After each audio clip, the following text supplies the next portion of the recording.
All right, ladies and gentlemen, I am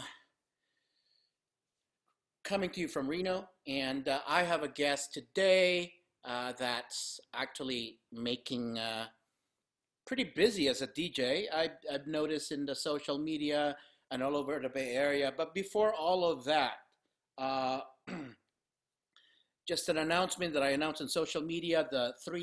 There are only three dance festival, dance conventions that we're doing next year, which is Hawaii on April 23 to the 26th.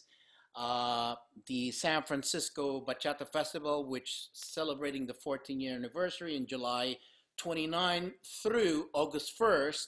And of course, the new one, brand new, although I've done events in Vegas already, but this one is totally brand new because my partner in this is Tony Lara, which is the Vegas Mega Bachata Festival. How we came up with that name is pretty much the same because our friend Nate has a Las Vegas Super Salsa Congress. It's like, well, there's no bachata, might as well call it Mega 2, man. So I was like, that's what we're doing. But my guest today, in my year of doing this for 27 years, as a person who is Filipino, who lived in the Asian countries like the Philippines, and have many friends that are Asians, one of the experience that I've had in the old days in the salsa scene was that there was some type of stereotyping. I wouldn't call it racism, but I would call it stereotyping that when uh, uh, the people that are non-Asians look at us, especially in the club, they think we can't dance. They think that we don't have rhythm. I've experienced that whether I was in Cafe Kokomo, whether I was in Glasscat, and other venues in San Francisco. And mind you, this was San Francisco, the most diverse city in the world. And so, because of that experience, as a beginner, I got discouraged and hesitant to go out to the clubs or even learning a Latin dance. What for? I'm not able to dance with Latinos and Latinas. I'm not able to dance with them, and they look at me down. And until they see me dance, that's when they're convinced they could dance with me. So I started a group called Salsa Gang, and we started a website called salsagang.com, and that website was more of like a Facebook's MySpace conversational type of portal. And mind you, those were three founders of Li, which is Chinese, me, Filipino, Rodney Aquino, which was the brainchild, and then Eugene Kim, which is Korean. Three Asians pretty much almost took over. I say almost because I don't want to brag, okay? Almost took over the Bay Area community when it comes to the dance salsa scene, promoting, uh, organizing events, and all of that stuff. We were the very first, I believe, in California, or maybe in the world, to ever hosted a professional Jack and Jill salsa competition. And that was in Cafe Kokomo. And where we got that idea, we got it from the West Coast Swing dancers, because they were the original doing that. But in the Latin thing, we didn't have that. And so we started doing that until everyone did it.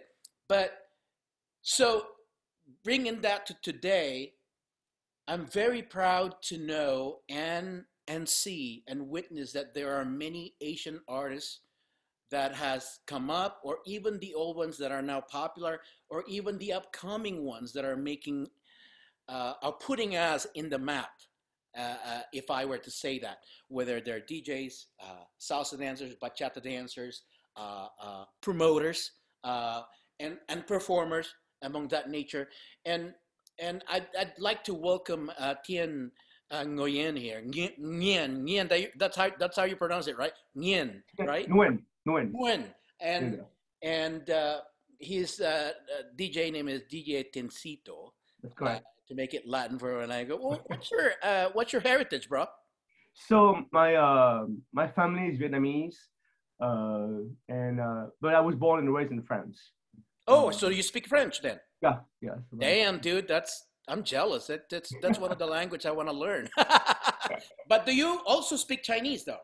No, no. So French, Just, Vietnamese, and English, just French and English. That's so and, cool. and Vietnamese, Vietnamese. Oh, and Vietnamese, of course, and history tells us that French was Vietnamese were very much influenced by the French, right? Correct, correct. Okay, yeah, Yeah. and so that goes on to the food and certain culture, So right? the you guys have to thank the French for the banh mi sandwiches because Oh, yeah. Well, that's my favorite. yeah, You can't go wrong with Vietnamese sandwich, man. We have two Vietnamese restaurants here in Reno. oh, okay. They're not I that good. know. I think I know them too. They're by the Legacy. They're downtown, right? Yeah, they're in downtown. One of them is in Yeah. downtown. I'm not sure if you can walk it, but yeah, I've been there, Yeah, man. It's one like, of them is across the street from the Legacy Hotel. Because when we yeah, go to the Rio okay, Festival, that I haven't been there, but there's I've so been many to the places you can one. go to, and that's one of them. Yeah, I've been to the one probably about 10 blocks away from Legacy. So you would have to drive, but dude, how are you? Good, great. We've been busy, but been doing good. Yeah. Yeah, you've been busy, man. You've been DJing all over the place. Look, I'm curious as to how you started this, and I know you're one of the original attendees for the San Francisco Bachata Festival, but then back then you were just a probably social dancer. You were not a DJ yet, right? Correct. How did you? Well, what was the process like being a So DJ? I was a Just social dancer for a long time, and also a performer for a long time. People tend to forget that. yeah, It's kind of funny because some of the all new dancers come up to me. Hey, I saw that video on YouTube. Is that you performing? Yeah, that was me. So people tend to yeah. forget You're that. a performer. Yeah, okay, that's true. That's I true. performed for almost 5 years. People forget that. Yeah, It yeah. was a while ago. I get it. But I started in social by being a social dancer, and and I joined a bachata team. I performed for a while. I was on Bachata Sentimental Omid's team for a long time. Yeah. I was also on Francisco Junior's team, Bachata team, Fever Dance Academy. Right, right, right. And in 2017, Francisco retired his team, and I suddenly stopped performing because there was no other team I wanted to join at the time. And also, I have all this free time because when you're on a performance team, you spend so many hours practicing. Practicing like 10, 12 hours per Oh week, yeah. right? And Oh all of a yeah. sudden, I had like a block of 10, 12 hours of free time per week. Right. I was like, oh wow, it's so empty. So and a couple of my friends were DJs, and I kind of okay, well, can I look into that? And one thing led to another. And Omid didn't have a DJ, so I kind of offer my services to him at his socials. And one thing led to another. I started to taught myself, and I was influenced by all the local DJs, and started playing, and then and I started getting booked. And It's pretty interesting because um well, back in the day, the only Asian DJ that I can remember, it wasn't really that old stuff. Probably about a few years back was DJ Hong. Uh, and DJ Hong is a Korean dude who grew up in the United States, and really, really excellent DJ when it comes to salsa, and DJ that sells salsa congresses. And then nowadays, where because we have grown probably, and there are so many diverse Asian brothers and sisters, not only DJing but performing, and it is me as a promoter, Thien. Me as a promoter, back in the day, okay, it was a hesitation for me to promote uh, uh, just just because they're Asian. I'm gonna promote them because I'm Asian. No, I couldn't do that because if they weren't a good dancer, then my reputation was like, what's going on here, man? right, right, So, right, right. so I was hesitating during that time, but as the years passed, these brothers and sisters of ours have really grown to really study the art. And not only they've grown and skillful, they're master of it. I mean, for example, you know, Brenda Liu from Singapore. I mean, the way she teaches, I mean, the way she break down techniques. And then, of course, Magna Gopal is there. We can call her Asian also. Yeah. You know, Magna Gopal is there, of course. She's a legend now.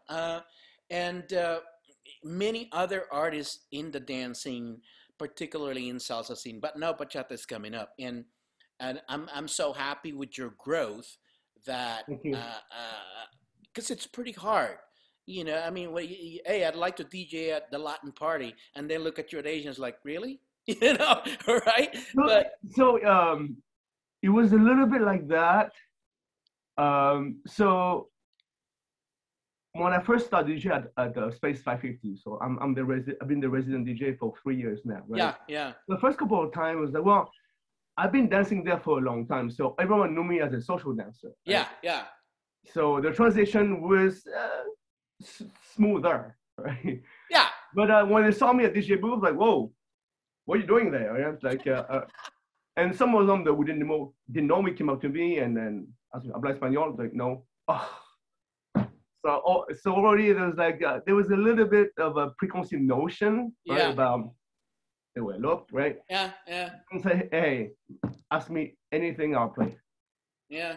So they start testing my knowledge, and then I was able to play right away whatever they asked. Okay, it's cool, right? Yeah, that's And what I then meant by stereotyping. I remember Alex Lee. Alex and Chi were probably the only one performing and making a name for themselves back then. And of course, they were unique in such a way that they were doing a lot of acrobatics.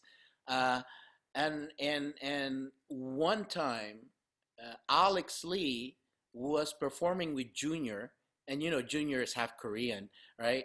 Uh, performing with Junior hip hop. I mean, there were no Jabberwockies then. Okay, let's get it that way. Not in that day, but seeing Alex and Junior with a mask doing a hip hop movement like no other, man, I was so happy. I was so inspired.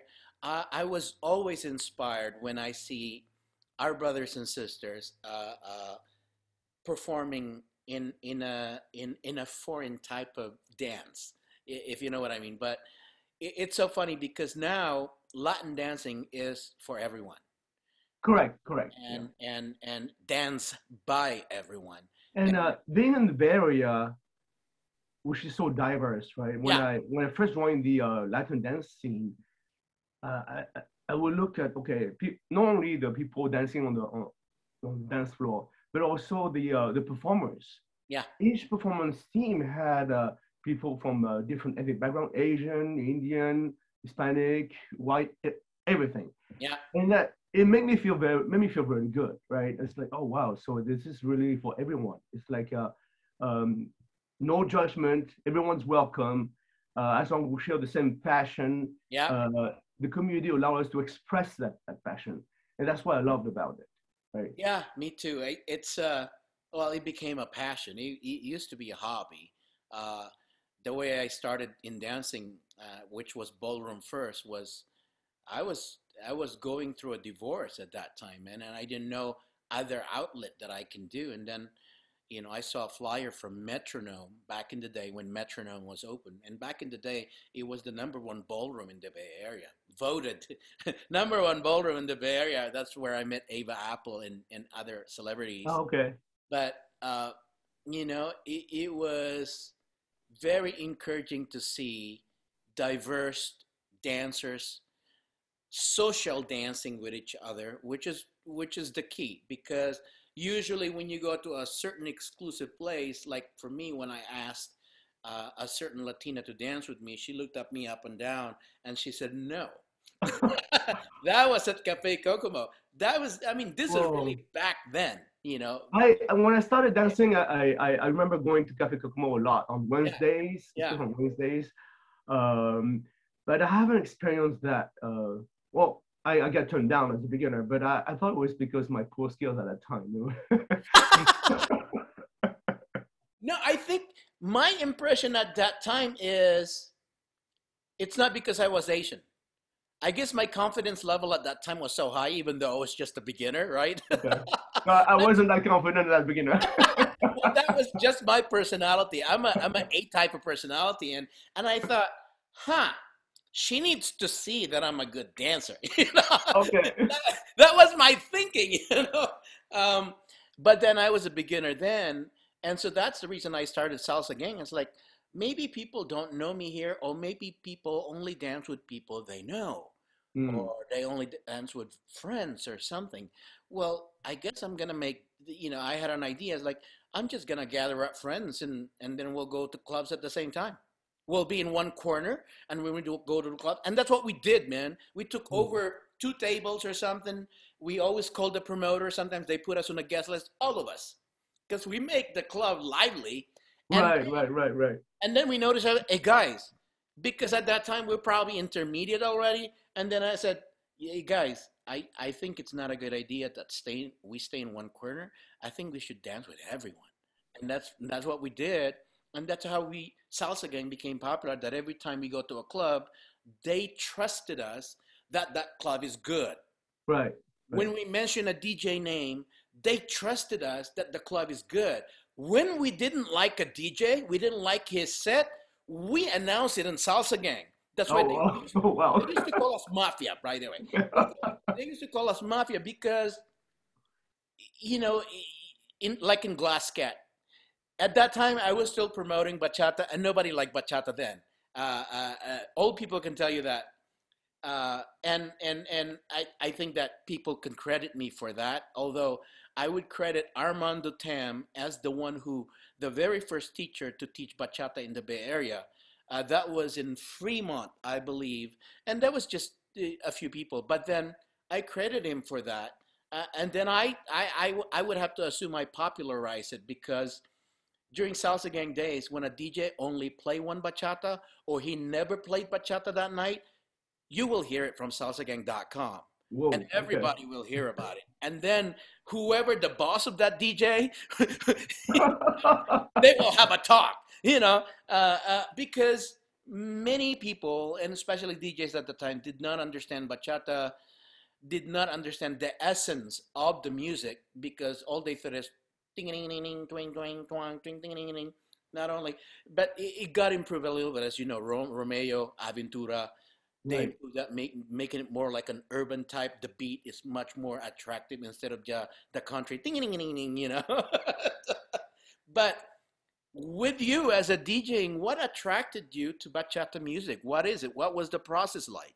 Okay, so my first exposure to bachata was a friend of mine. Her name was Nidia. Met her back in 2012. We met at a party. She's a friend of a friend, and she invited me to. She was a member of Bachata Sentimiento, Yeah, and she invited me. Hey, you should check out our social. I dance bachata. I said, what in the world is that? Right? So yeah, it's a Dominican dance, a lot of fun. So she invited me, and I kept saying no for 6 months. I kept finding an excuse not to go. yeah, And then it was 6 months later, her birthday. She celebrated her birthday at the Bachata Sentimental Social. I was like, oh, I gotta go because if I don't go, that's not cool. I was kind of think I'm a schmuck. So yeah. I ended up going. It's kind of funny because halfway through, it was raining very hard that night. Halfway through, I was living in San Jose at the time, and the social was in San Mateo Dance Vista. And halfway through, it took me like forever to get there. I wanted to get there on time to take the lessons. I could learn a little bit, have some foundation, so I don't look so much like a beginner. Of course. So so I put something I could learn a pattern, something to work on during the social. But of course, I missed the lesson because it was pouring that day, and I was thinking, oh, I'm gonna miss it. I'm gonna turn it around, forget it. I was like, and I flip a coin. Okay, it's either I turn around or I go flip a coin, and tail was like I'm going with tail, so I kept going, and I missed the class. But when I got there, I heard bachata for the first time. They were playing some aventura, some bachata heights. It's like, oh wow, this is cool. I like this sound.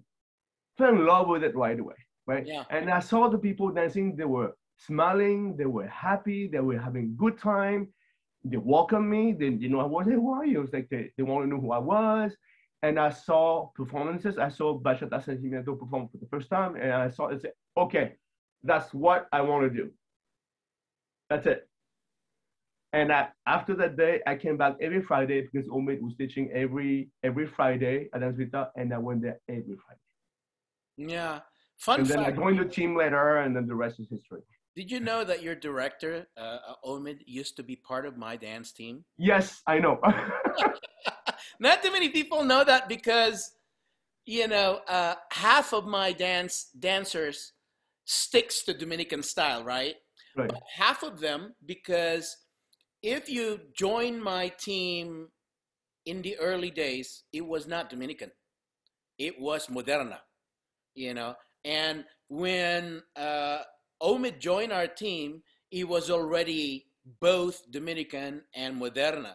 So, uh, uh, you know, most of the time I would see my moves in him, but most of the time it's like, oh, now he's doing Moderna, but that he was one of the students of mine, and was there for the team for years. Performed with us a couple of times, Hawaii, uh, uh, Vegas, I believe, or Reno.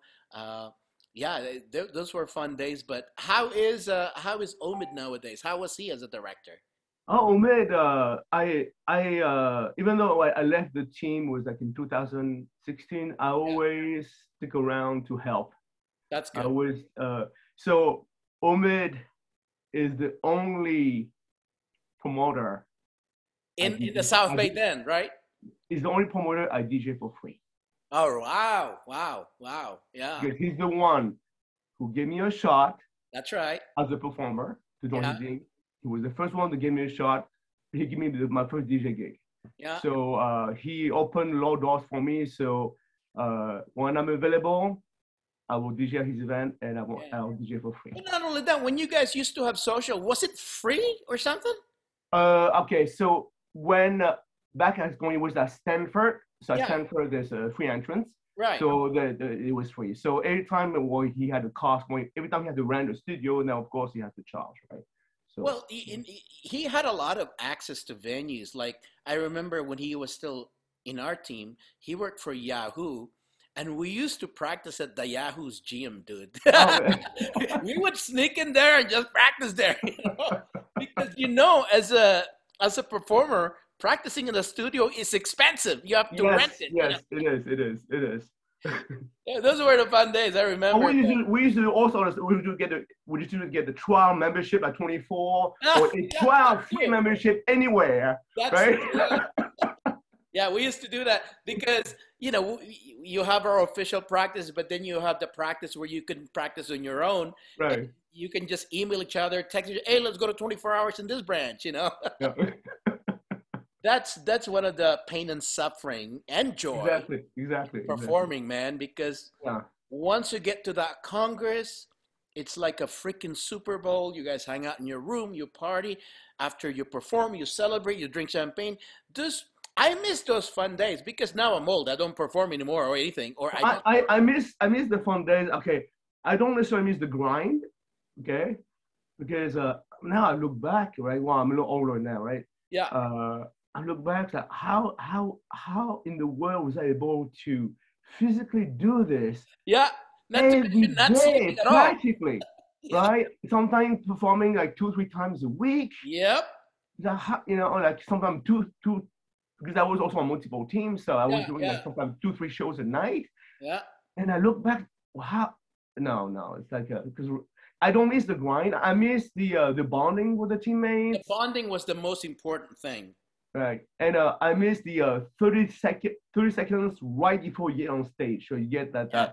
that excitement. I miss that Yeah. the vibes in the backstage before you get on stage and when you get off stage, right? The So backstage is something interesting because the dynamics yeah, is one of a kind. Because now, if you're just a beginner, you tend to starstruck when you see some of the legends in that same room that are performing the same night. It's either very scary for you or very inspiring. oh, so yeah, exactly. So for me, after doing this for a couple of years, I knew how tech rehearsal, how crucial it was Very to crucial. me because you're performing in front of peers, Yeah, yeah, not audience, because the audience, got everybody, and they could be more forgiving. But the respect you get among peers was more important to me. Yeah. Right? And of course, you know, depending on festivals, the promoters will look at how well you do, and based on how you do at tech, it will determine where on the lineup you end up. Of Right? course. So, Of course. so I was extra motivated to do well during tech, right? And some of my teammates were like is it going like, oh man, I was not having it. I was getting on the case. Come on. Yeah. I know. But yeah, I miss this. And when I see pros actually clapping after we were done at tech, that makes me feel really good, right? Yeah. So Yeah. so yeah, I miss not that. too many people understand the one of the reason people perform, ladies and gents. Well, yeah, it's not just the skill that they learn. Of course, that's a given. Uh, you know, given the training 3 times a week, the sweat, the tears, you name it. You know, not just that, but the applause of the audience is the most important one because that's really the aim. It's like they are practicing choreography for entertainment, to entertain the audience. And so when the audience give it an encouragement like that, then you inspire them to do more and to even do best and practice more. And so that's one of the key. But the dynamics of DJing here, because number one, you as a DJ need to read your crowd, right? Correct. How do you read your crowd? So so there's no book, there's no tutorial on how to do that, and each True. DJ do it their own ways, right? True. Yeah. So the way I do it is I use my experience as a social dancer. Yeah. Okay. So you know, through when you dance, you go through all sorts of emotions, right? Yeah. So if your favorite song is on, you're having great connection with your dance partner. So by the end of the song, you're on an emotional high. Emotionally, you're high, you know. So how do I keep that high? How do you Right? maintain it? How exactly? So Yeah. I put myself in the shoes of the dancer. You know, okay, this is how I'm feeling. What song that will come next that will keep me on that high level? That's a good analysis right there. That's good. Yeah. Right. You're not only gauging the energy, but you're gauging the vibe. You're gauging the uh, the flow of the energy, which is really probably important, especially because clubs versus Congress are very different vibe, isn't it? Correct. Correct. Yeah. Oh yeah, very, very correct. Because okay, at the Congress, right, the main room, Saturday night prime time, everyone is there, right? Yeah. Okay, if they don't like a song, they're not going anywhere. They're staying in the room. Yeah. Yeah. I agree. Okay. I agree. All Yeah. right. I mean, they paid a lot of money, invested a lot of time to be there. If they don't like a song, maybe they take a break. They might even dance. But Sure. they're not gonna get mad and leave the room. At the club, if they don't like it, they're leaving. Yeah. They gotta go to the next club. That's right. Exactly, exactly. So dynamics are a little different, right? So Yeah. I'm not saying that at Congress is easier, right? But the margin of forgiveness is probably it's not as hard as it is at the club, you know. And Yeah. Sure. to get back the questions about how to read the crowd, I also really pick well, I assess the skill level, right? Now, of course, you know, if I see on the dance floor like it's a bunch of beginners or intermediate, okay, maybe I'm not gonna I'm gonna pick songs that are easy to dance to, right? Yeah. Like slow songs, maybe. Yeah. Yeah, slow tempo, right? Yeah. But when I will pick, um, I will look for couples that dance with a lot of passion and intensity, Mm, and I want to feed something that will maintain that passion, that's good. right? Yeah, so I always try and I look and then, like at clubs that I DJ on a regular basis, I know who the regulars are, so that's easy. Of course. Yeah. Okay. That's But a when given. I'm Yeah. invited when I go out of town where I know nobody, that's a little tricky. So I constantly look for like who are the top 3 couples that are really Yeah. into it. Okay, here they are. Okay, Yeah. and then I see how they I check their musicality, how good they are with the musicality, right? Oh Mhm. wow, that couple is hitting all the they nail all the hits. Okay, great. So I'm gonna give a song that has a lot of hits, so they can, you know, enjoy their musicality, right? That's good. So I really spent a lot of time observing the dance floor. But yeah, it says that. But see, all the knowledge that I was able to accumulate is from social dancing, Yeah. Which, right? I mean, I happen to believe that in order for a person to be a good DJ, they have, especially in bachata or salsa, they have to be dancers themselves, in Right, my opinion. You know, right, I mean, because you notice when we used to be beginner, we used to take workshops in the Congress, right? right. And then this teacher would play certain music. It's like, dude, what kind of music, what kind of song is that? I like that. See, they're usually the one who discover things like that. So Yeah, it makes sense for them to be a DJ, you know? yeah. um, and every night when you go social dancing, you always look for your favorite. And it's like, when is he gonna play my favorite? And one day, once they play that, you already plan who you're gonna be dancing with. Sometimes you get beaten. It's like, oh man, somebody took her already. That's the most frustrating thing ever, man. I also make an effort to memorize everyone's favorite song. When someone requests a song, I usually remember, that that person did request that song. So when I Yeah, see them again, it's like before them asking, I say, oh, by the way, I queued up your favorite song. Oh, yeah, okay, cool. So I kind of try to be proactive when it that's comes to good. that, right? That's So, good, man. So, what? I mean, you probably traveled all over already. What's some your favorite Congress to DJ with? You don't have to say you don't have to say San Francisco because we're gonna be biased in that one. So other congresses. I haven't done that many congresses, Yeah. right? Uh, I've done the LA How Bachata was that? Festival. That was like LA. They have a pool party and all of that stuff, right? Yes, yes. So I did the LA back in 2009, summer 2019, and right before the pandemic hit on in February Oh man, 2020. how did that go though? Well, it was before the pandemic was fine. It was Oh, like okay, okay, yeah. okay. So I didn't go back there after the when things were open to the pandemic. Yeah. But yeah, but it was fine. I had a great time. Um, Are you? Again, LA. I always go every year as a social dancer, so it was kind of nice Yeah. to DJ for the first time.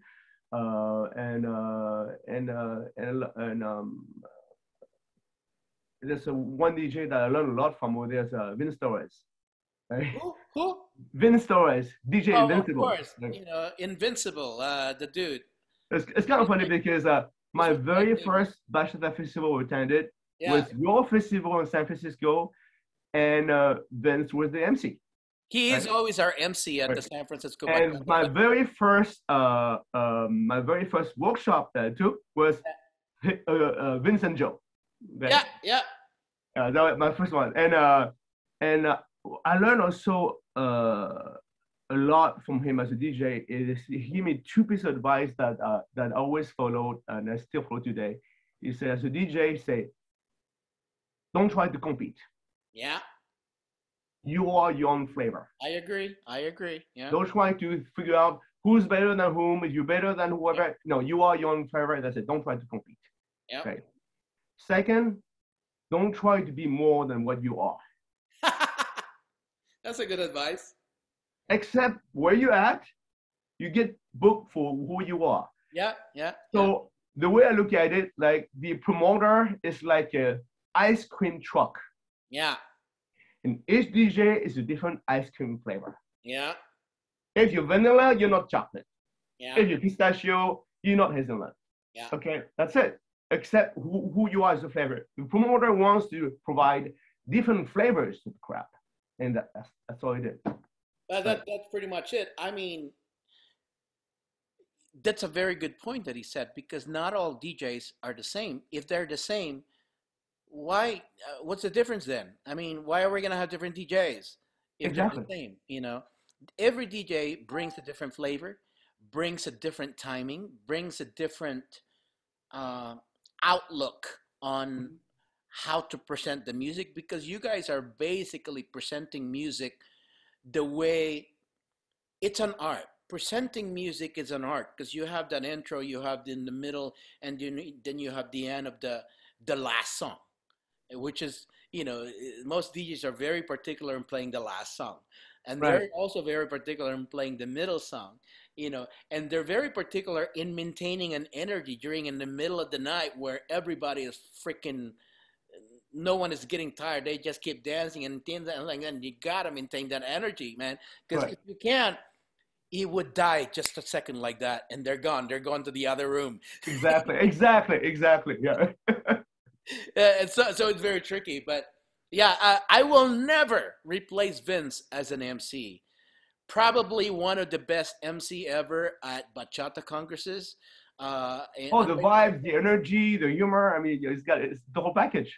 It's the total package, not to mention a freaking good dancer. Not just a Yeah. DJ, a freaking good teacher and dancer. The Yeah. the flavor of this guy, as I always have said. I mean, you guys watch their performance, Joe and Vince and Joe, and their old YouTube, the old performances. You could see the flavor there. Even the way they teach, you could see the flavor there. Sometimes Vince will just create shit in the middle of the I workshop, know, I and know. you don't even notice. It's not planned. Yeah. But okay, that's cool, man. I was sad that the Hawaii Bachata Expo was canceled. I was excited to see you there and other Well, I'll friends. be there in April. Call I me know, in. I know that. I know. We'll make it in April. We did a little thing though. They couldn't stop us. We still did a little thing because the Bay Area, at least half of them still went. Right. As you know, Right. Right. and then we had to rent this little studio because we were allowed to do small events only, not large event. And it turned out to be great. I was just sad that, because usually in Hawaii, when I do events, it's 80% tourist, 20% local. Okay. It was the reverse, though. It was the Oh, reverse. okay. Yeah, it was 80% local, probably just 20% tourist, man, which was still good because our Bay Area people and others were able to get to know the locals, and getting to know the locals is as impressive as Hawaii because their culture, their demeanor, their attitude, their hospitality is there. You just can't replace it. And I look forward to April. In fact, April probably is a good idea. It's still cold in San Francisco during that time. It's still cold here in Reno, and probably the best time to go to Hawaii is There we that. go. Yeah, I mean, you know, I've never been. It's gonna be my first time, so you've never really been to Hawaii. Okay, no, then no, you're never been. going to one of the best and busiest island there. Okay. Uh, a lot of people ask me this, from time to time, like, what's your favorite island in Hawaii and why, right? My favorite island is Oahu. Why? Because that's the most populated one. Um, I like I did a festival in Boracay before in the Philippines. I enjoyed it and didn't like it at the same time because it was primitive. Just like when you go to Dominican Republic, the beaches are great, but it's not modernized. Right. To me, Hawaii is all that modernized, crazy here. You want to meditate and go to the beach here. It's all there. Maui or Kauai, don't get me wrong, they're beautiful, but just for one day. I'll get bored. I'll get bored after that because there's nothing but resort and Yeah. beaches. No, man, I want to mingle with crazy people like Honolulu, of course, and that's one of the best things. It's not. I mean, I don't expect 1,000 people because Hawaii is Hawaii, but the people that goes there they mean business. When you go tour, when you go as a tourist, I know already you mean business. I know you already know how expensive Hawaii is. You already planned that. Right. And so that's the differences between the festival I organize, and as you know, I only have 3 festivals I'm organizing next year because of many festivals nowadays, which is thank to God because man, if I look back during the day when nobody liked bachata, come on, if you look Right. at bachata now, uh, we have different styles now. That's good, but then we have festivals every freaking week all over the world. You know, to me, for me, I'm very thankful for that. And there were only probably there were just five of us when we started. We got Tony Lara, Jorge Elizondo, me, Juan Ruiz in Australia, and Nestor Manuel in Australia. That was it. Those were the only five guys who were going all over the world and teaching bachata. And then it spread. You know, if we look back to Reno, 2009, and San Francisco, 2009, most of the attendees there at that time became teachers, became DJs, became promoters. Right. I don't have to name names, but they were there, you know. And so the difference is, for me, when I organize festivals now, I make sure it's a tourist attraction. That means I'm no longer going to do it at the airport. I'm no longer going to do it in a place where it's very inconvenient. Oh yeah. The it used to be I remember the Hyatt by the SFO. It used to be Hyatt, and it used to be Marriott. The Marriott, yes, the Marriott, Yeah. yes. First, it was Hyatt for many years, and then Marriott for many years, and then pandemic came. You know, Right. as you know, and then I told Isidra, you know, there are many festivals all over the world now, and if you take a look at them, they have the same artists, they have the same format, blah blah blah. It's like, so we had to tweak it a little different. Mm. It's a little more money, but we have to tweak it a little more different. And this is why I organized something in Waikiki Beach, which is just right there. As you can see, Como Elaga, we're just doing tech rehearsal at the beach. I mean, Yeah. how cool was that, right? And then we have Las Vegas, which is in the middle of the strip. You know, everybody knows the Mirage. Why? Because you guys watch those fireworks with water. Yeah, that's the Mirage, man. And then with San Francisco, and the best thing about San Francisco is if you want to walk around and use the local transportation, you got to be in downtown San Francisco. Right. It's very centralized and the most convenient because of the public transportation. Right. If you're from afar, it's pretty hard to get there. And so I think I'm going to stay on those three festivals for a while in that type of format. And of course, you guys, locals, you know, I don't forget you guys. I see you guys. And so you guys will be there, I know. I'll make an opportunity for you guys to have slots there and everything. Great, thanks. What else? You know, you got your continuation, your DJ thing. And so now it's just a DJ thing, no more dance performance for you. Yeah, correct. I mean, even though a few directors told me, "Hey, you know, welcome to come back," let me think about it. Let me get back to you. Yeah, anytime, you know, like. No, I say the same thing to my old members, and my old members, I really beat them up pretty bad because, you know, they put on an ankle weight. If you're male, you do 5 pounds each, and if you're a female, about 2 to 3 pounds. Oh wow! Okay, all right. Right? That's why we were popular for footwork, man. And you do that for freaking 3 hours, dude. How cool. So, you know, no, we don't want to come back. I understand, but at least one of the proudest moments that I have is that all of my dance members, it's all about social dancing. Correct. Performance for us was secondary.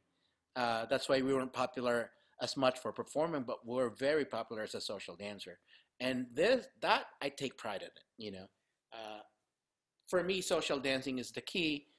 And to all of you who are watching there. Oh, I agree because 80% of, well, that's what I told the beginners. 80% what you learn about dancing is through social dancing. 20% is studio. Of course, you learn the technique foundation, but you need somewhere to apply what you learn. And how do you get to practice, apply, you know, it's at the club, social dancing studio. Training, I mean, yeah, you definitely learn a lot from social dancing because you dance with everyone, right? Exactly. Different type of leads, different type of follows. Understandable.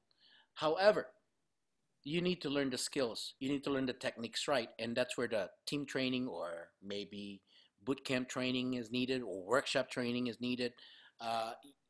Private lessons also, that is another thing. And there are all kinds of access that you could do, whether it's in congresses or in the locals. And I'm very proud of the Bay Area, man, because I was there when he was in the old days, you know. Although I still have to say, when it comes to salsa, the glory days were still there. I don't see those glory days anymore when it comes to social dancing, because back then, bro, all the professionals that you know now, they were social dancing with everyone, man, in any venue. I mean, this is what inspired most of us to go to the clubs because they were dancing. Right. We get to dance with them, you know, and we knew that they're there every Tuesday at Glasscat or every Thursday at Cafe Kokomo or something, you know. I don't know now because I'm not in the Bay Area now. As you know, I live in Reno now, and we don't. It's rare we have social dancing here, Right. and most of the time when we have Congress here in Reno, 80% of the time are from the Bay Area or Southern California, Right. not the locals. Okay, but in the Bay Area, I don't know what's the vibe like. Well, right now, okay, I would say the area would say before the pandemic and now, right? So before the pandemic, we everything was. I mean, I really like the vibes, the energy. Um, I do a lot of work with Evan. Yeah, He's got a lot of events there. But as social dancers, of course, you're not gonna see you don't see as many pros on the dance floor, right? But I see as a beginners, I see how generally speaking, everyone was inclusive, right? And as a DJ, I use my influence to make sure that the environment is friendly for beginners. yeah, Because beginners, right? I give them a lot of love because it's always about feeding the next generation of dancers, right? Because once you become a seasoned dancer experience, well, okay, of course, when I come back, but you always have to think about the next generation, right? yeah, So I always make sure the next generation is taken care of, right? I give them extra love. I try to educate them on good music. What's yeah, the difference between good music and bad music, right? Okay, what can you do with this song? What kind of music can I do? So I engage the conversation with people that I first meet, when I know the beginners, and I try to educate them a little bit, right? yeah, So and usually that's enough for them to come back, right? What we don't want to have we don't want them to have a bad experience so they never come back, right? So that's the energy that I spend, and then the influence I'm trying to have in the community, right? yeah. Always I think about the next generation all the time. Well, that's what I like about Evan's salsacrazy.com. Uh, that's what I like about his events because it's very welcoming to just about everyone, Right, uh, right, particularly beginners also because you would see in his advertisement in his lessons is like for the absolute beginners, you know, right. uh, because some people that are two left feet think they can't dance, and so like for the absolute beginners, you're welcome. Come on here, you know. And his lessons are very easy. Of course, he makes it easy. He explains it easy, Mm-hmm. and make sure the crowd also. Half of them are beginners, Right, right. and half of them know what they're doing. So that blends really well, and I like the beginner concept there because that stage for the beginning students are the most important thing and is the most sensitive stage. Uh, just one word or just one movement, just one disappointment, they give up. That's right. And this is one thing that we need to, as teachers, uh, as promoters, as DJs, we need to pay attention to that because, again, whether we did it on purpose or not, that would stop a person from potentially being a good dancer. You know? Yeah, because you never know when your next great one is gonna be, where it comes from, right? I mean, Yeah, because yeah, it's never too late. And I would say it's never too late. It's never too early to start dancing. I yeah. started dancing when I was 43. It's really late, right? And then Yeah, no, you're not late. I started when I was 32, dude. okay. I don't even know how old I was, but I think I was in my 30s or something. But yeah, it just so I try to be as encouraging as I can. But see, every weekend when I DJ at 550, I see tons of new dancers and trying to. The thing is, I try to appear that I don't take myself very seriously. You know, like, oh, okay. Okay. So when I make myself approachable and try to, say hi to people, say, hey, never seen you here. It's like, it's like, I what mean, song you want? look, when you're in the clubs or when you're in congresses, that's the time not to take yourself seriously.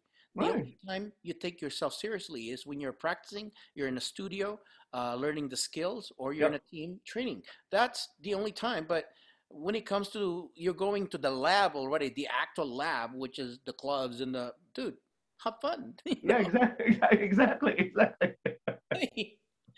Don't take yourself seriously. I always have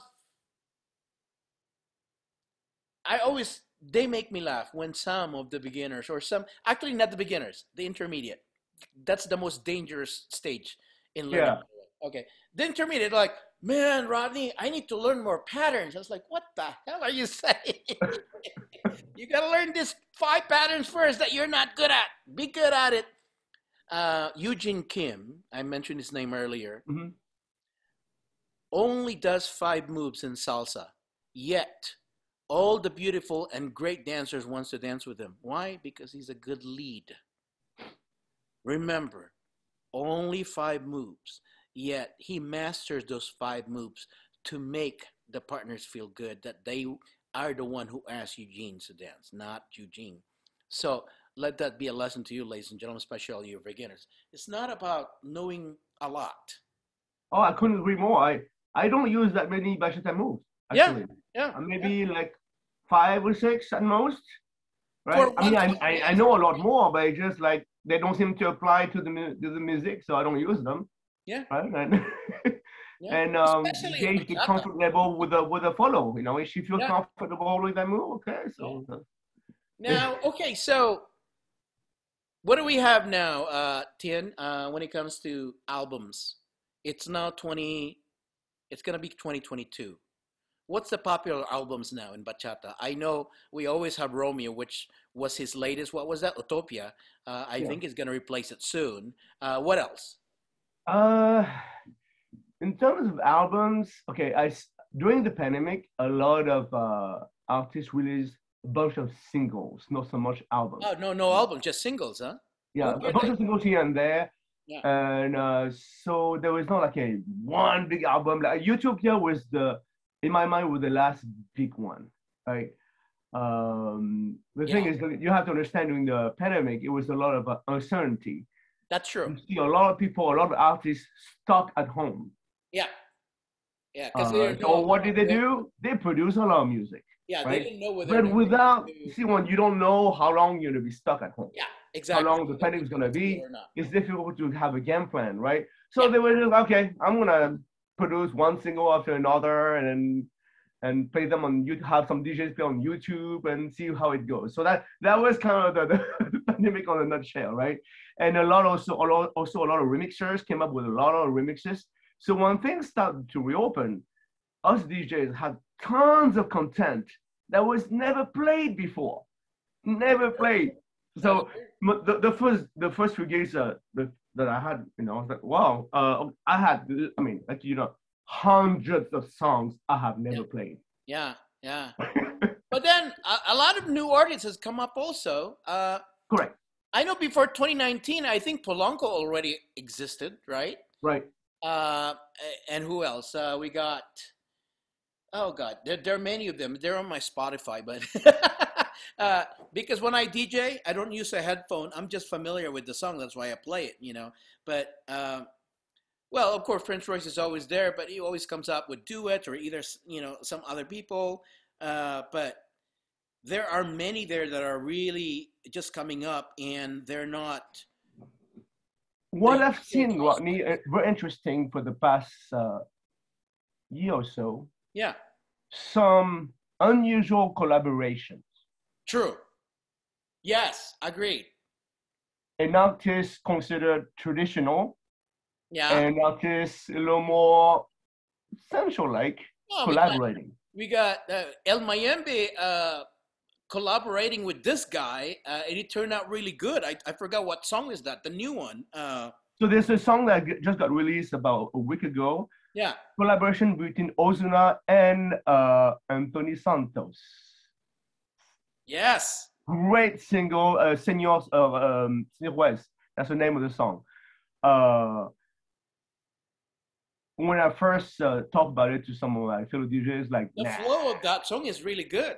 Yes, great song.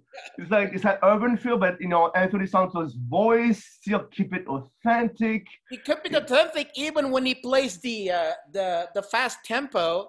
Yeah, you always have that typical fast tempo of Anthony Santos, right? Yes. In that song, which is really good. Yeah.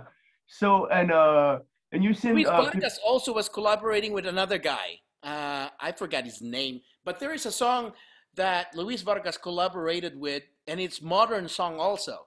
Okay, Luis Vargas has several collaboration, but it sounded very different from the old days because Luis Vargas has the guitar, they're so strong, and then not hearing that strong guitar vibes. Okay, that's still different. Yeah, but he's gone a little more on the urban side a little bit, right? But, which is fine. But I as a music fan, it's a great place to be because you witness the evolution of the artist over time.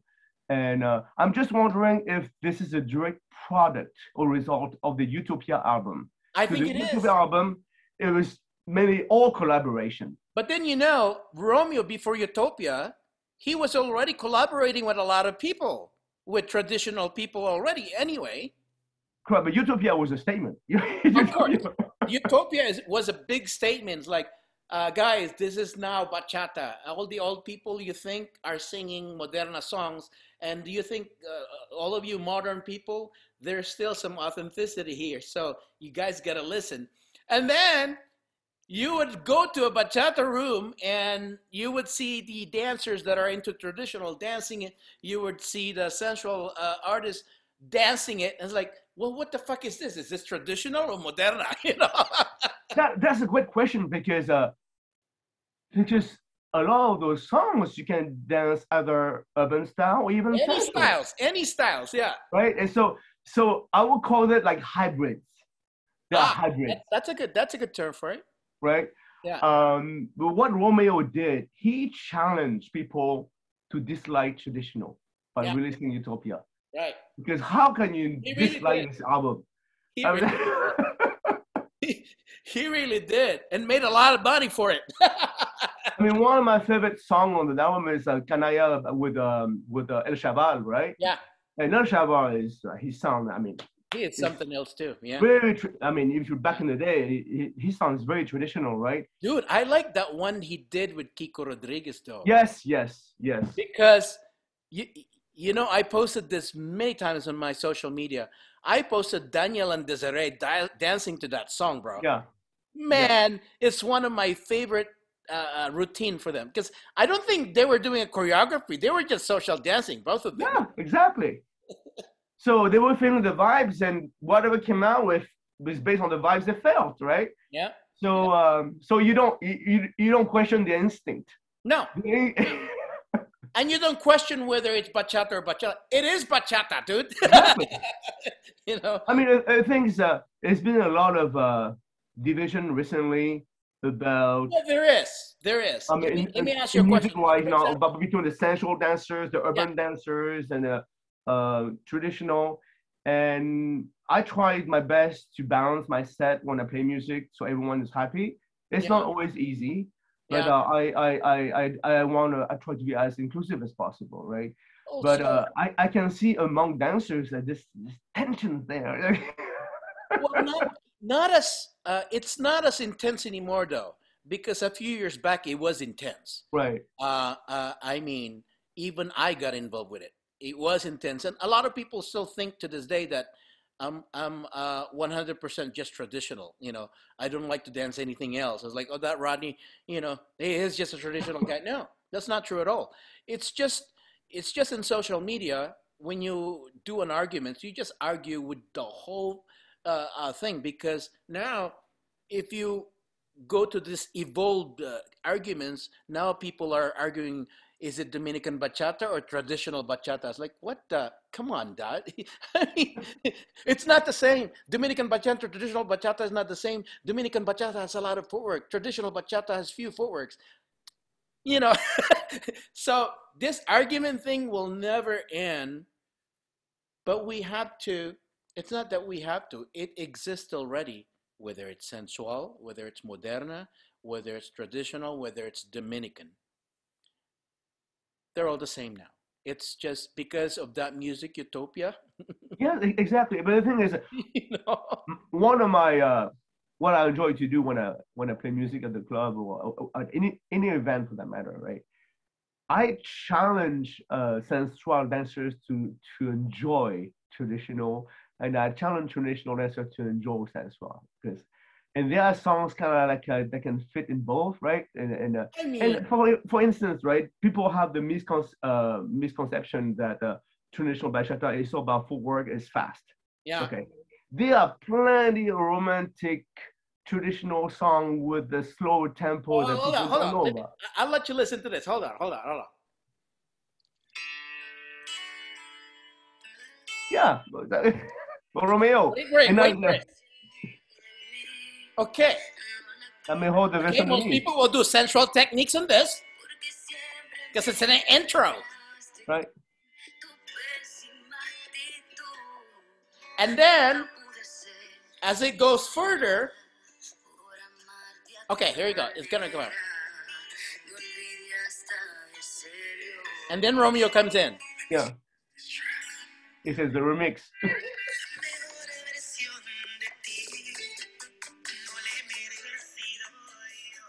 Anybody who tells me that that's not bachata, you're a fool. Yeah, and the thing is, Nati Natasha is not known as a bachata artist. She's got a lot That's of true. reggaeton, right? Yep. So she's collaborating with Romeo. So Yeah. this as a music fan, as a dancers, is more stuff for us to enjoy, right? Oh man. Okay, hold on. I gotta play you something because right now it's a big argument in Europe. Okay, I gotta play you this song. I'm not gonna tell you what it is, but I know. I'm sure the moment I play, you will know it.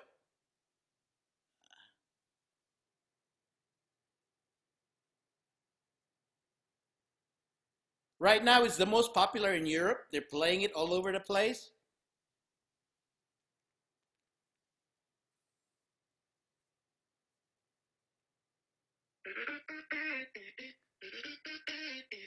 Yes.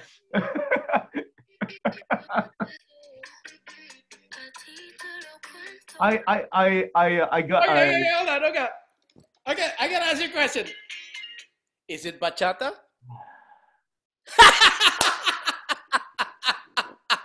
so I got that song last week, right? I downloaded it, right? And I Yeah. was getting ready to play at 5:50. It's like, Yeah. should I play it tonight or not? And I was waiting for the right time to play it, but I couldn't find the right time to play it. I was waiting, when should I drop this one? Like, okay. Yeah, and I couldn't find the right time to drop it. It's a it's a little bit of strange because when you listen to the bachata music, you have many instruments. Okay, at least you have five. At least you have Yeah, five or yeah, more. Okay, this one only have two: the bongo and the bass. Okay, yeah. I the mean, boom, boom. without the guitar, it's difficult, right? I Yeah. mean, at least for me. Well, there's Without some the of that, and many were arguing, like my friend Pierre in UK. Oh yeah, Okay. I follow his stuff. I Oh, he love his was posts. angry, man. It's like this is not bachata and Oh, everything. I read the post. I read the post.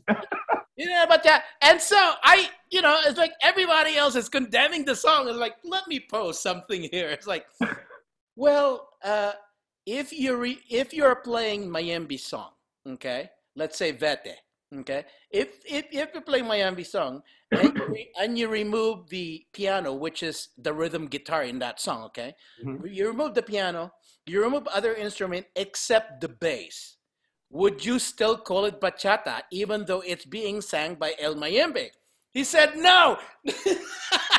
That's like, no, Okay. because the flow, if, look, okay, and many people will hate me for this because, especially my traditional friends, okay? What the fuck is it? Okay. Okay, let's listen to it carefully.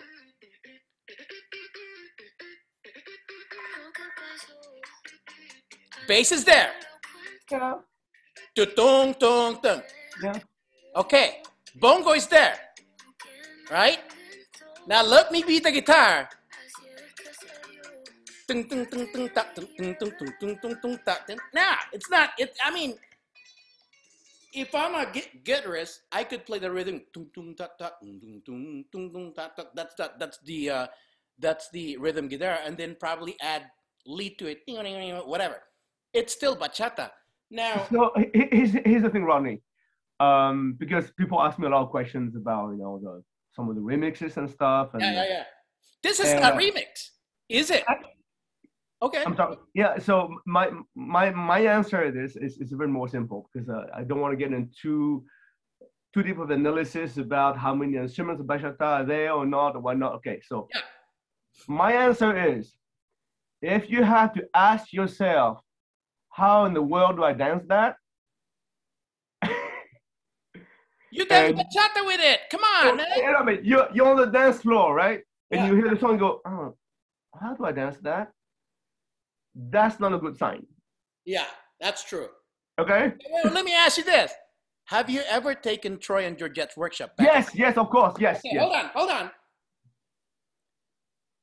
They used to play songs that only based on bass so that you guys could do your steps. Okay. And most of the syncopation. Yeah, the syncopation. Yeah. That doesn't mean it wasn't bachata. It was still bachata. You're just following the bass rhythm. Right. And my argument with Pierre was, dude, listen to the flow. It's still the same. The only thing missing is the guitar, but that does not prevent you from stepping bachata. So, okay, the question is, and a lot of people ask me, would you play this as a DJ? Yes, I would. I just don't know. It has to be in timing though, because like you said, how the hell am I going to insert this between the songs? Right, exactly. So I was really waiting for the right time. And so I didn't say I'm not going to play it. I didn't say that, right? I said I'm waiting for the right time to drop it, right? But again, we are now coming down to the evolution of the music. Correct. And it's constantly evolving.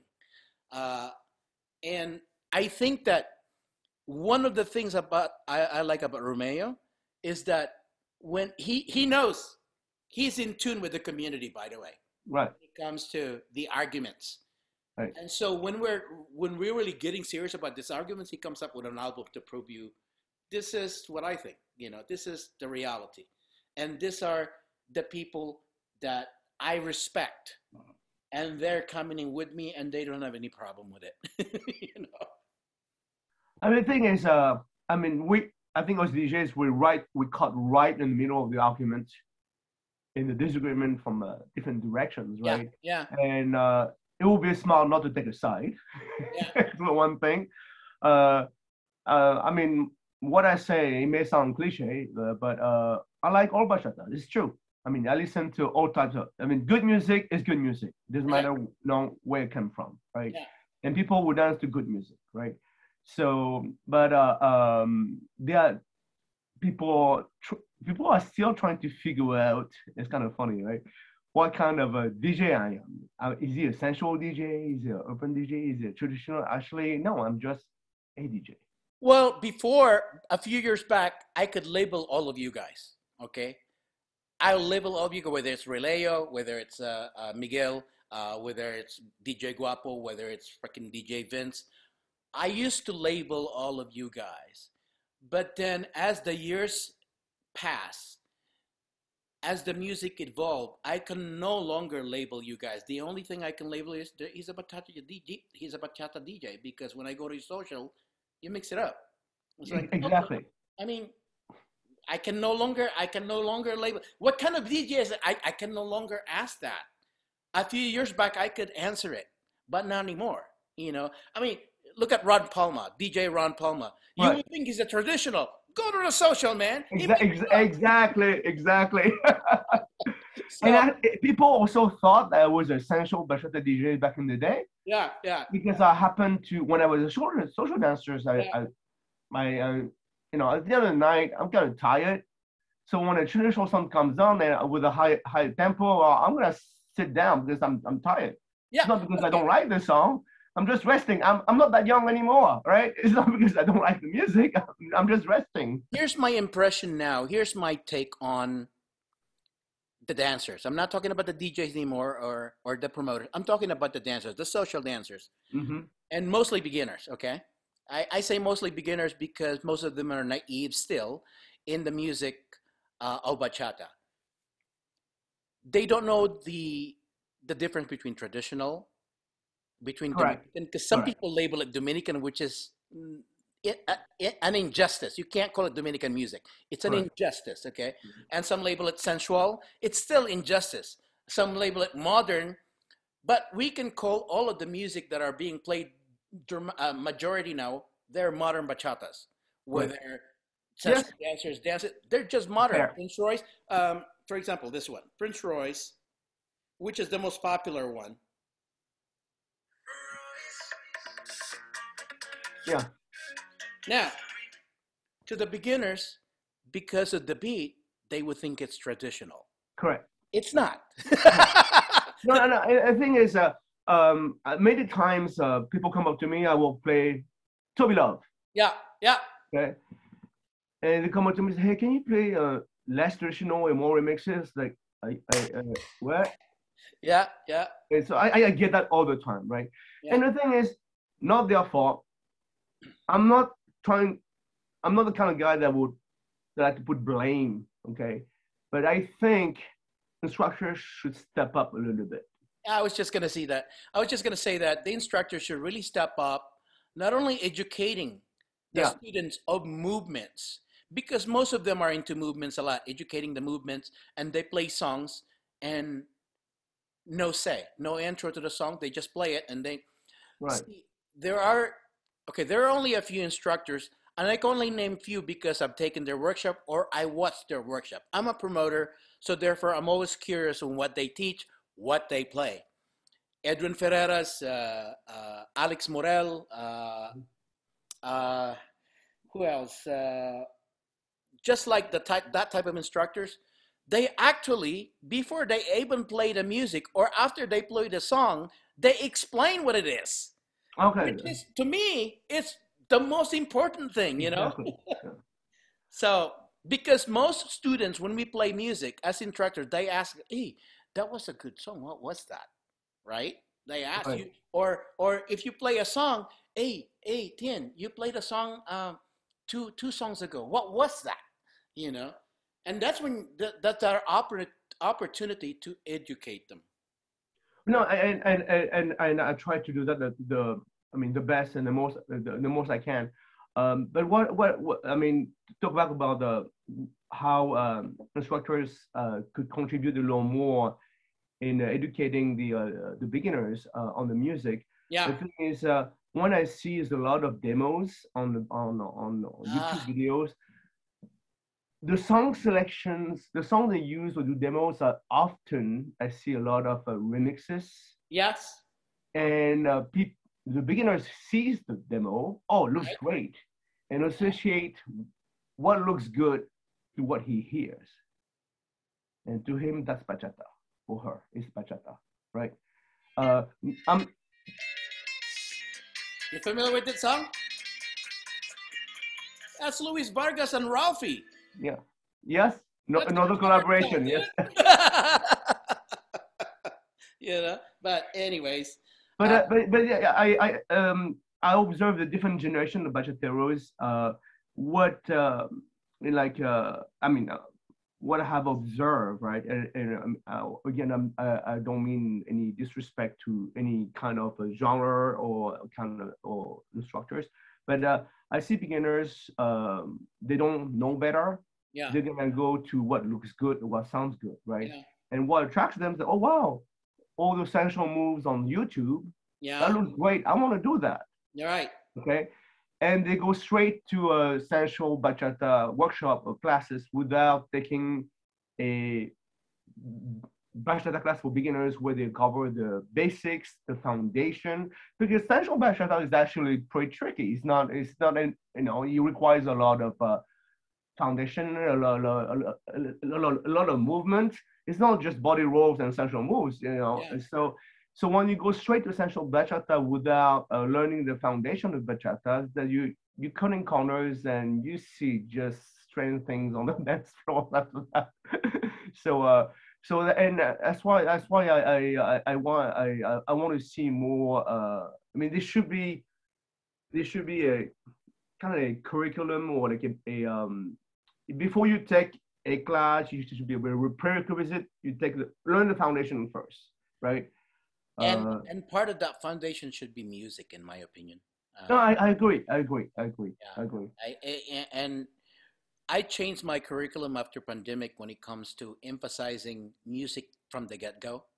You know, yeah, you learn the foundation, the steps, the basic steps from the get-go. You gotta teach them basic, an intro to bachata music already, which is the most important one because it I don't get mad when I hear beginners. Can you play modern songs? And I'm already playing Prince Royce. I don't get mad. I'm just disappointed. You know, I'm just disappointed that not too many people know what they're dancing to or they're dancing with, which is the most frustrating thing because if they only know, that's even going to enhance their social dance experience. You know. Yeah, I want to give you an example. Recently, so Sunday afternoon, Yeah. my friend Jimmy Boy, of course you know Jimmy. Jimmy.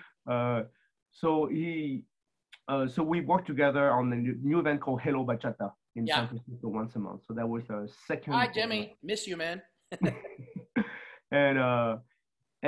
So it's a Sunday afternoon, so it starts at 3 and ends at 8. So we have three DJs. So he's the first DJ, and then Chris Cross is second, and I close. Yeah. So during my set, that day, so the set was 90 minutes. I play one remix. That's it. Really? And it's towards the end. Did people complain or what? No, they didn't complain. Here's the thing. I wasn't planning on doing that, right? It's just like, okay, I'm feeling this vibe here. Okay, all right, I'm gonna stick with that. It's like and people were enjoying. I was able to find the right song that kept people dancing. Yeah. And I kept the vibes going for 90 minutes, right? Sure. And I just didn't call for a remix, so I didn't have to. Sometimes you can feel it when people are longing for one. Yeah, okay. No, I kept going. It's kind of funny because Kathy Reyes was there. And one thing I love about Kathy, every time I play for her, she always reminds me, hey, Thien, remember, I hate remixes. Remember that? Like, okay. But you can simply one or two, it's fine, you know. But I mean, I like all bachata, and I have my favorite remixes as well. But that day on Sunday, it just that it was not a remix kind of day. I think it has to do with the speed of the music, where people have their favorites and have their hates, in my opinion, bro. Because I don't have a problem dancing La Fatima or La Fama. The La Fama one, I'll dance all of my freaking Dominican steps on that one and still feel good and still feel right because of the beat. Now, it's not too fast, it's not too slow. I could dance to El Torito's song, and he has one of the slowest as a collaboration with another artist. I could dance slow with that one. So I think that it has something to do with the audience preferable with their speed, the speed of the song, because like Ines, my friend Ines, she would dance to any songs. Yeah. But when you play fast songs, like Rodney, that was too fast. It's like, okay, so she likes it slow. Mm-hmm. It doesn't matter whether it's Dominican or Central, but she likes it slow, you know. Also, I agree. Tempo has a lot to do with it, but I factor in also melody and harmony.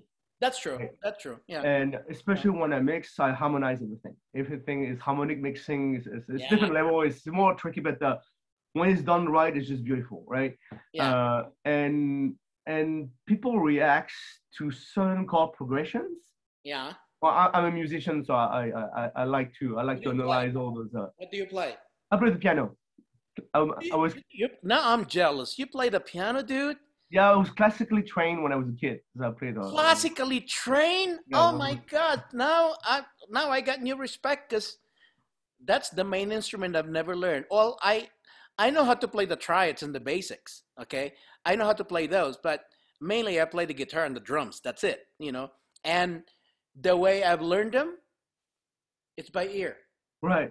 I never went to formal school for it.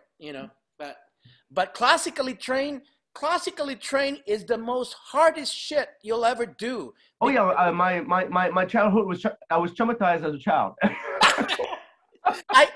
You know how I know this? Because I used to be married to one who was classically trained pianist.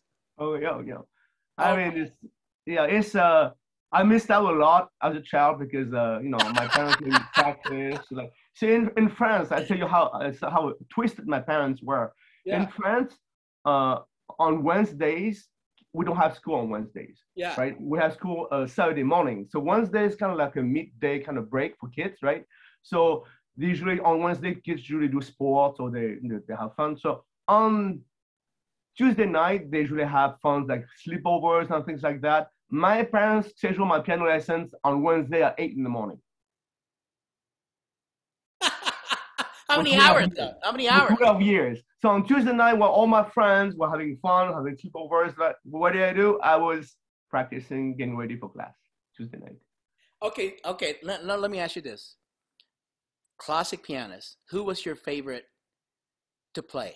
Chopin, Okay, I romantic. know. Every classic pianist will say that. That's why I was ready for you. Let me play. Nocturne, B. Yeah. All right, bro. I just tested you there. You don't play. You're not playing, man. You're serious. And that's I test people because I came from that classic background. I know I was married to one, and I hear it every freaking morning. With a grand piano. Yeah. And of course their favorite is always the grand piano Yeah. because it is something to it. And they always say Chopin. Well, because I like romantic music, right? And I always I had But not conversation just with the that, the technique that you guys when you play piano, yes, because you're caressing the piano when you play that song. correct. There's something about the melody, the harmony, the chord progressions, right? Yeah, It's like yeah, I had this conversation with DJ Tricks a few months ago, right? yeah. And I was like, tell you, yeah, no, I know there's such a thing, but for me, it's romantic bachata. I play romantic bachata, right? I So love it. a romantic kind of guy. So I'm gonna play Yeah, this song that gets you right there. yeah, That yeah, kind of like the modern Cortevena. And you're like, yeah, it's yeah, something that give you the butterflies. Like yeah. yeah, So when you dance, you feel those emotions, right? So because the music brings you emotions. yeah. Dance brings you emotions. So as a DJ, I try to deliver something that people will an experience that people will remember. Well, Right? that's how I got into bachata in the first place because he was emotional. Exactly. Yeah, Oh, my first reaction when I first witnessed bachata was is emotional because I fell in love with it right away. yeah, It's like yeah. oh, and that's why I told him I want to do that. I'm coming back next week. That's good. Too. So yeah, so I combine my experience as a musician and as a dancer when I DJ, and it's not always easy to make everyone happy. That's Well, tough, you right? can't please everyone. That's for sure. Yeah, yeah. I agree. And So yeah, I mean, ladies and gentlemen, I got new respect for this guy. I respect every musicians because that's a hard skill, dude. And the training and the sweat and the tears, especially when you started as a kid. Oh my God. 6 years old, 6 years old. from That the is age 6 to 18. Traumatized childhood, deprived childhood, you know, you name it.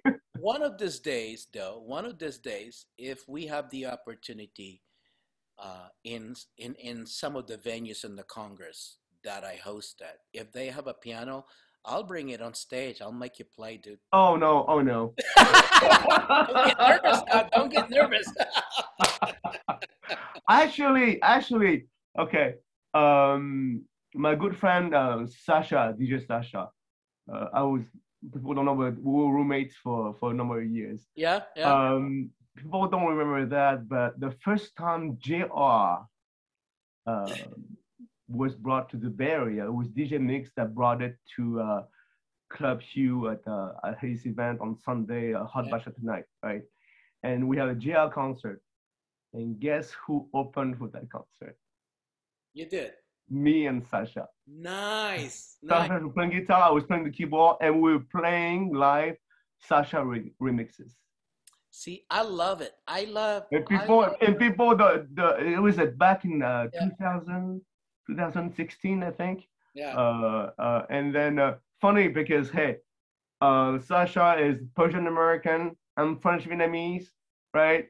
And we're opening at the Bachata event in Dominican. It's so wrong. No, I'm just kidding. Only in the Bay Area. Only in the Bay Area. Only in the Bay. It's called diverse. The new meaning to diversity.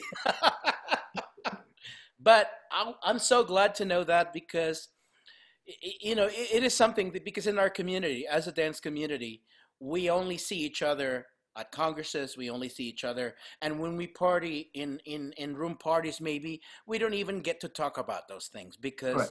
we have this common interest called bachata and blah blah blah, but we don't talk about other things that we do in our other life, which is probably not too many know that that could be inspiring to a lot of people, you know, because you know training is one thing to dancing, but music training is another one. Or you would never know that the person you're talking to is a doctor, for example, Exactly. you know, or a lawyer or a Or musician. you find out about that like years later. Yes, yes, I didn't know you were a doctor the whole time. yeah, You yeah. were a cop for the whole time. Well, get out. It's like, I mean, like Ron Swartzen in Denver. I didn't know he was a doctor, dude.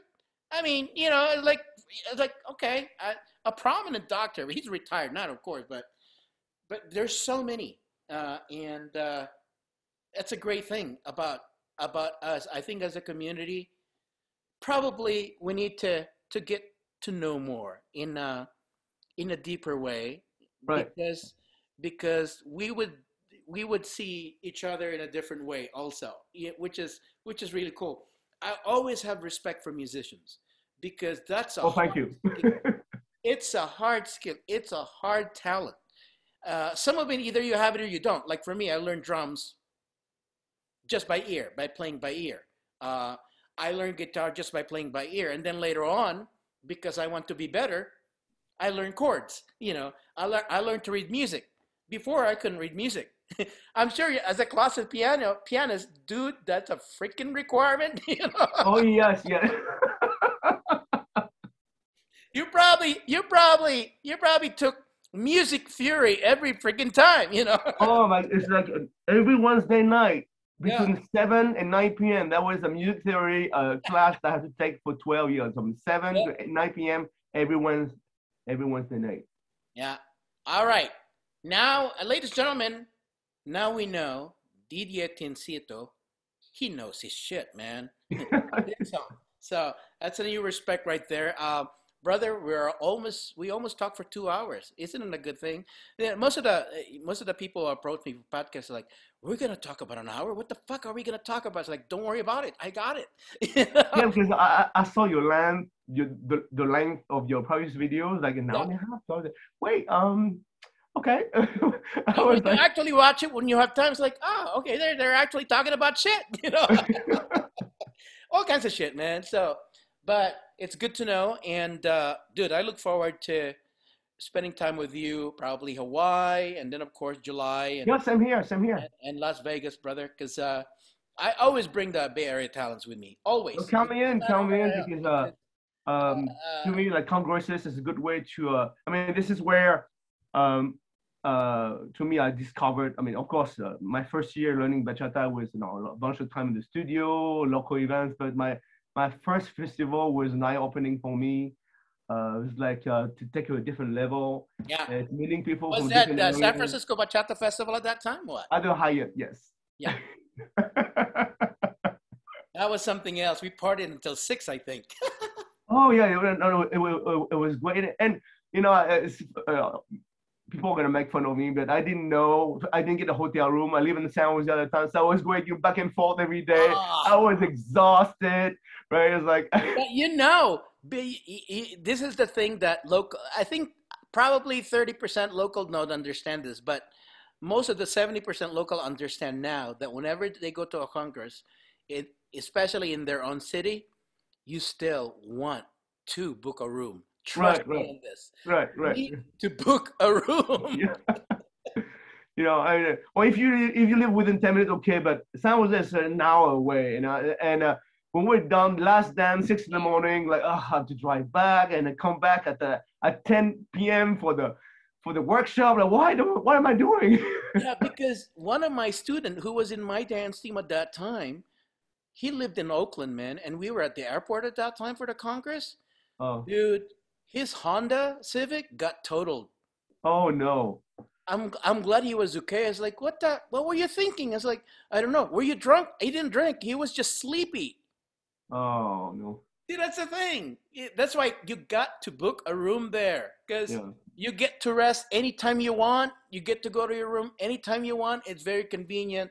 And, that's just the way about Congress are. And so, anyways, bro, it's good talking to you, man. Same here, same here. Thanks for having me. Good talking to get to know you a little bit because I know you're in the South Bay. By the way, I heard. Actually, I'm in San Francisco now. Are you? You Yeah, live in I've San been going back Francisco? and forth, you know, it's like and because the thing is, most of my gigs are up here, and Oh, wow. Okay, okay, that makes sense. yeah, But I heard that South Bay is growing when it comes to social dancing. Is that true? yeah. I mean, there's the especially I mean, what you've seen is when things reopen like 6 months ago, Yeah, right? just about. Post pandemic. I don't want to say post pandemic because I don't think we're out of the woods yet. But when things reopened, there was a lot of new events that just suddenly popped out, right? Yeah, yeah, yeah. And I got invited to play at most of them. There's like the places that did not they were not on the map I before, see. I see. right? Yeah. And it's like, okay, I guess people are hungry to get back to dancing, so they would attend. Uh, I just hope that these events are going to last over time, right? Because it's a good thing because it's more options for social dancers, right? So, what do you use now for DJing? You still use Serato? I used to rattle. Okay. Is that what most DJs use? Yes, most DJs in the US use Serato, right? I see. If you use a record box is more popular in Europe and in In Asia. Europe, But yeah, yeah. That's what so I. That's all what I my know. DJ friends use Serato, Oh, and usually when you go to a club, the first thing the sound guy they're gonna ask you, do you have Serato? And he's gonna say yes. Okay, but you can use our controller there. Cool. Because Serato is compatible to a lot of a controllers. lot of system and even Mac, of course. But Yeah, Yasuato has a direct interface with Pioneer's controllers, so yeah, it makes it very easy, right? yeah. It's very user friendly. You pay the license once, and it's for life. Hey, is that right? Yeah. Yeah, But yeah. but you know what I hate because I DJ at some of my events and I do this for fun only. I don't DJ as an occupation. Uh, it's just that collecting music in Serato, it's a pain because I mean you can't possibly download music from Spotify to Serato. You can't. No, Yeah, no. that's and I happen to be Spotify is the my favorite, the only favorite of mine. So Uh, Spotify is great because if you have the premium membership, right, you will have everything.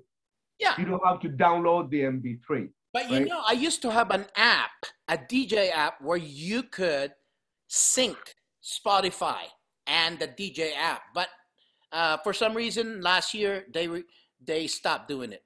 I forgot the DJ Pro or something. Yeah, so DJ Pro because actually DJ Pro is the first DJ software I use, and you have a direct interface with Spotify. And Spotify, not anymore though. Not yeah, not anymore. anymore. And it was great at that time because hey, I could just if someone requested a song, I have it Yeah, because yeah, I can access the whole Spotify yeah. library, right?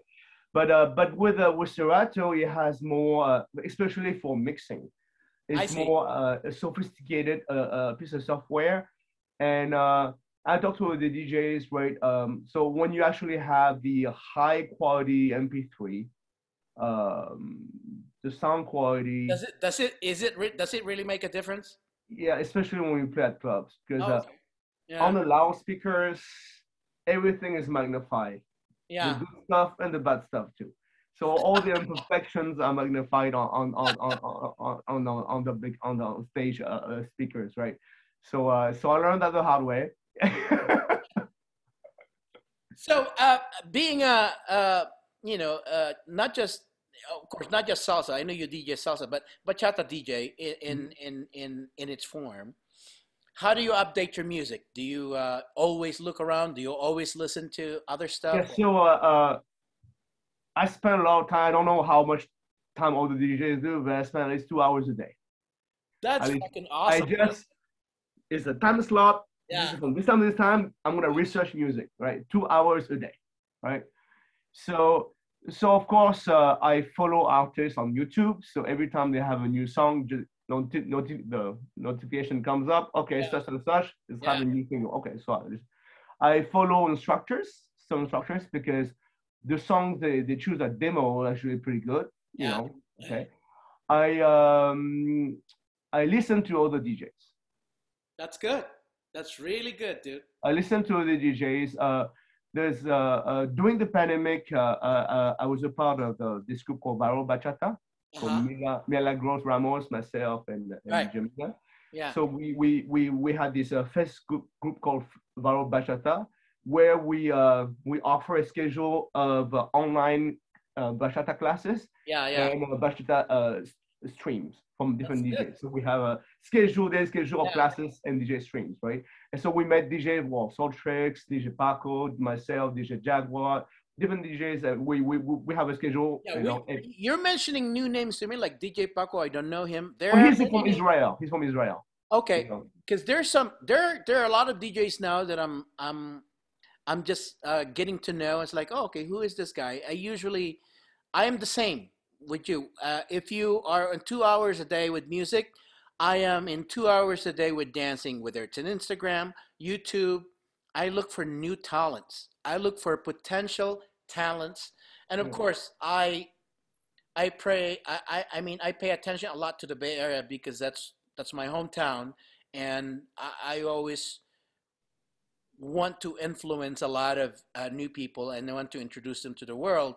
But then if I know other stuff because it's Instagram and Facebook and social media, I have a lot of friends, especially on YouTube. I have a lot of friends, and so sometimes they send me demo, but sometimes I just watch them. I just do a Right. keyword there and I see them, uh, and that's what I do. That's how I look for talents. And well, I mentioned DJ Paco was not only because he's a great DJ, but we have similar taste in music. He likes the romantic shit. Does he live in the Bay? Israel. He Oh, lives he in lives in Israel. Israel. Yeah. Oh man, I think I know who you're talking about because Alun, the promoter there, was talking to me about bringing a DJ with him when he comes to Hawaii. So we'll see. Yeah. He's a but he plays he plays a lot, like 80%. He plays an hour set per week, which is Wednesday morning from 9 to 10 Pacific time, and 80% of what he plays is new releases. That's good. So Love it. so I tune in, I listen every week, and so I get my exposure to. He's very selective when it comes to music. So if the music he chooses a track to play on his set, Oh my it's God. good. Yeah. And he plays 80% new release, so that's I get a lot of new content from what he plays. Right. All right. So as we end the podcast here, know this words: April 22, 25, All right. 2022, Hawaii Bachata Expo uh, at the Waikiki, at Alohilani, Waikiki Beach area. Okay. You got that? I got that. Okay, say it to the audience in French. Alors, on va se voir au mois d'avril, le 22, du 22 au 25, au festival de Bachata, ça s'appelle le Bachata How Expo, à l'hôtel.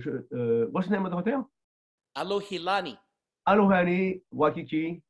On se voit tous. Beach Resort. Yeah. Voilà. Salut. That was good, man. I didn't understand a thing, but I'm sure the French people understand it when they're from Canada or freaking France, you know, or even Belgium for that matter. Exactly. But all right, brother. It's good seeing you, and we'll try to post this today. If we post it today, we'll tag you. But I will see you soon at the Congress, brother. Thanks for the time. Man. Great. Thanks for having me. All right. Take care. Ciao for now.